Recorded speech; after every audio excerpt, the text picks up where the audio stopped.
பிரியமானவர்களே, இன்றைக்கு காலை பொழுது எப்படி இருக்குது? சந்தோஷமா இருக்குதா? மன மகிழ்ச்சியா இருக்கிறீங்களா? நாங்க சந்தோஷமா இருக்கிறோம்.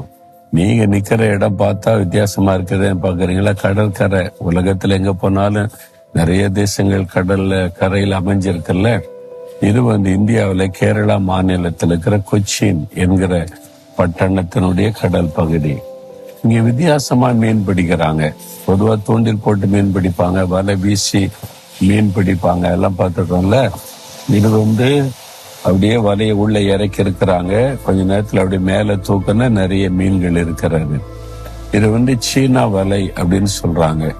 ஒருவேளை சீனாவில் இந்த மாதிரி மீன் பிடிப்பாங்க போல இருக்கிறது. இங்கேதான் அது மாதிரி மீன் பிடிக்கிறதே பார்க்க முடிகிறது கொச்சின்ல. சரி, ஆண்டவர் எனக்கு என்ன வார்த்தை வைத்திருக்கிறார் அப்படின்னு பாக்குறீங்களா? எரேமியா 15:19 நீ திரும்பினால் நான் உன்னை திரும்ப சீர்படுத்துவேன். ஆண்டு சொல்ல, நான் உன்னை திரும்பவும் சீர்படுத்துவேன். அப்படின்னா என்ன காரியம் அப்படின்னு நினைக்கிறீங்களா?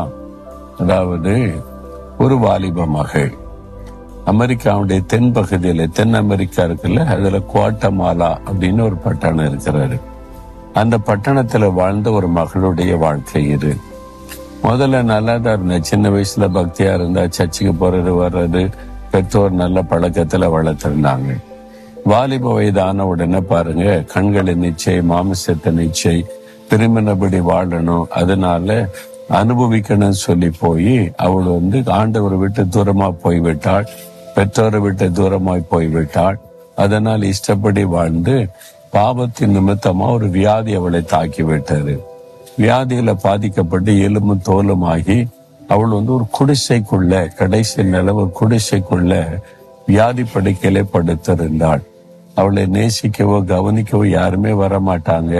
தன்னை நினைத்து ரொம்ப துக்கத்தோடு வேதனையோடு படுத்திருந்தாள். அந்த பட்டணத்துல ஒரு கூட்டம் நடைபெற்றது.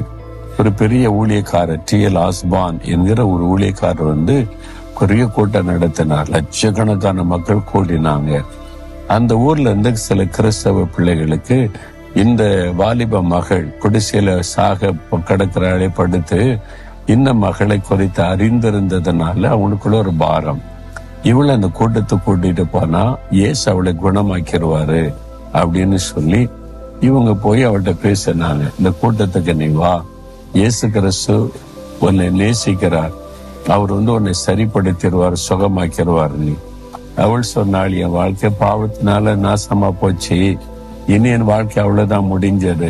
என் பாவத்தினாலதான் இந்த காரியம்னு எனக்கு தெரியும், என்னால நடக்கவும் முடியாது, இனி இதுல கடந்து சில நாள்ல மரித்து போவேன்னு விரக்தியோடு பேசினாள்.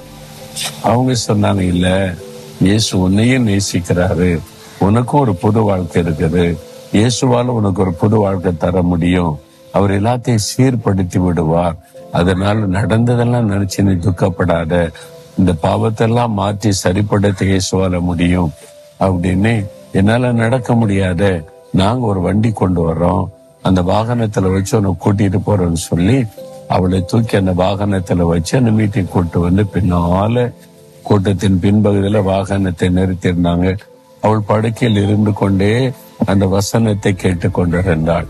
இயேசு சிலுவிலை மரித்தது, மனிதனுடைய வாழ்க்கையை சீர்படுத்த தன்னை பலியாய் கொடுத்தது, அதெல்லாம் அந்த ஊழியக்காரர் பிரசங்கித்த போது கேட்டு, இயேசுவே, என்னுடைய வாழ்க்கையிலையும் நான் பாவம் செய்துட்ட, மண்ணையும் சீர்படுத்துங்க, நீ மனம் திரும்பி ஒப்பு கொடுத்தாள். இயேசுடைய வல்லமை அவளை தொட்டாரு. ஆண்டவர் அவளை தொட்டு அதே நேரத்துல ஒரு வல்லமை சரீரத்துல இறங்கின உடனே படுக்கை விட்டு எழுந்தாள், நடக்க ஆரம்பித்தாள். பூரண சுகம்.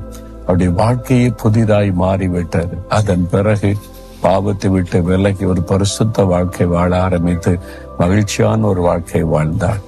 பாத்தீங்களா, இயேசு கிறிஸ்து சீர்படுத்துகிற தேவன். நம்ம மனம் திரும்பினா போதும். என் வாழ்க்கையில பாவம், பாவக்கரை, இந்த தவறு, இந்த மீறுதல், இதனால என் வாழ்க்கை இப்படி ஆயிட்டேன்னு அவ்வளவுதான் அப்படின்னு நினைக்கிறீங்களா? இல்ல, இயேசு உங்களை சீர்படுத்தி சரிப்படுத்தி ஆசீர்வதிக்கிற ஆண்டவர். நீங்க செய்ய வேண்டிய ஒரே ஒரு காரியம், மனம் திரும்பணும். ஐயோ, நான் பாவம் செய்ததை என்னை மன்னிச்சிருங்க ஆண்டவரே, இந்த பாவத்தை உணர்ந்த மனம் திரும்பினா இயேசு கிறிஸ்து சீர்படுத்த வல்லமை உள்ள ஒரு தேவன். நிறைய பேருடைய என் வாழ்க்கையை சீர்படுத்தினார். நான் மனம் திரும்பும் போதும், நான் மனம் திரும்பின போது சீர்படுத்தி தான் என்னப்படி நிறுத்தி இருக்கிறார். எல்லாருடைய வாழ்க்கையிலுமே இந்த மீறுதல் பாவங்கள் அந்த பாதையில கடந்து வந்திருப்போம். ஆனா இயேசுகிட்ட வரும்போது அவர் பாவத்தை மன்னித்து நம்முடைய வழியை சரிப்படுத்தி ஒரு நல்ல பாதையில நடத்துகிறார். உங்க வாழ்க்கையில ஒருவேளை இந்த அனுபவத்தை பெற்றிருந்தா ஆண்டவரை துதிங்க. அந்த அனுபவம் இல்லாம உங்களுக்குள்ளேயே பாவத்தை குறித்து வருத்தப்பட்டு கொண்டிருந்தா இயேசு கிறிஸ்து உங்களை சீர்படுத்தி ஆசீர்வதிக்க விரும்புகிறார். உங்களை அப்படி கையில ஒப்பு கொடுத்தா போதும். சொல்றீங்களா, ஆண்டவரே என் வாழ்க்கை பாவத்தினால நாசமா போச்சு, சமாதானம் போச்சு, நிம்மதி போச்சு, பரிசுத்தம் போச்சு, குடும்பம் போச்சு, வியாபாரம் போச்சு, எல்லாத்தையும் இழந்துட்டு சரீர ஆரோக்கியம் போச்சு. சீர்படுத்துகிற தேவன் என்பதை விசுவாசிக்கிறேன். இன்னைக்கு மனம் திரும்பி உங்களுடைய கரத்தில் ஒப்பு கொடுக்கிறேன். எனக்காக சிலுவையில நீங்க ரத்தம் சிந்தி மறித்து உயிர்த்தெழுந்ததுனால என்னையும் சீர்படுத்தி ஆசீர்வதிங்க. ஆண்டவரே, யார் யார் இப்படி ஜெபிக்கிறாங்களோ இந்த மகனை தொடும், இந்த மகளை தொடும். இன்று முதல் ஒரு பரிசுத்தமும் சமாதானமுடைய வாழ்க்கையில வரட்டும், புதிதாக்கி விடும். இயேசுவின் நாமத்தில் ஜெபிக்கிறோம். ஆமேன், ஆமேன்.